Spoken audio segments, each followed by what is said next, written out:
Hello guys, so this is problem from the section 1A, problem number 2, letter C. This is one of the ones that you asked me about. I don't know who, I can't remember.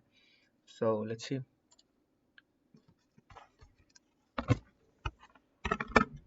In this problem they tell you to observe these sequences and find an expression for the general term and state whether the sequence is arithmetic, geometric, or neither. So we're talking about this one in particular. It's 1/3, comma, minus 1/9, 1 over 27, comma, minus 1 over 18. Okay, so how do you know whether this is arithmetic or geometric? Like I told you once before, I think I've told you this. You have to make the hypothesis. If you don't know at first, all you can do is make the hypothesis. Like make the hypothesis, this is arithmetic. Okay, that would be the first row to go through, and the second one is geometric. And what do I mean what do I mean when I say make a hypothesis? Just consider or assume that this is an arithmetic sequence, this one.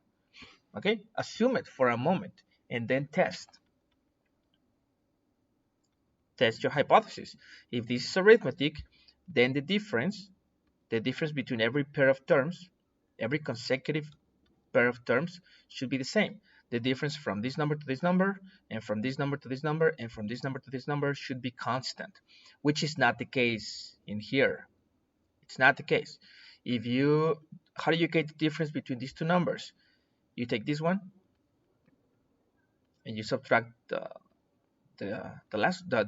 previous one, right? And get this value, guys, and then do the same for this pair.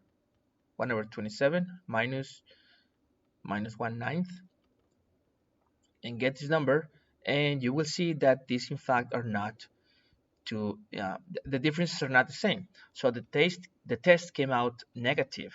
So this is not an arithmetic sequence. That's how you can find out whether any sequence is arithmetic or geometric, by making the assumption and then testing. It's that simple. Now make the assumption it is geometric. Okay, let's assume this is true, and therefore the ratio between any consecutive pairs of terms should be the same. Is that the case? Yes. How do I know? Because I can divide this over this to get this ratio, right? If you divide minus 1/9 over 1/3, you're gonna get minus 1/3.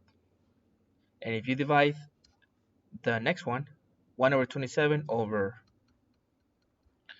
minus 1/9, you're gonna get also minus 1/3. And the same for the third case. This number over this one, you're gonna get minus 1/3. So in fact, the ratio is always constant, and that makes this sequence geometric.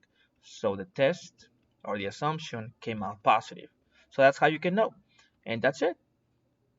Now you know that U1 is 1/3. You know that the ratio is minus 1/3. And therefore, since we know the general formula or for the nth term, which looks like this, right? Then all I do now is plug in these two values. This is a minus in here. These two values in the corresponding places. So it's going to be 1/3 times minus 1/3 to the n minus 1. And that's it. This is the general formula for the general term. Okay, that was it.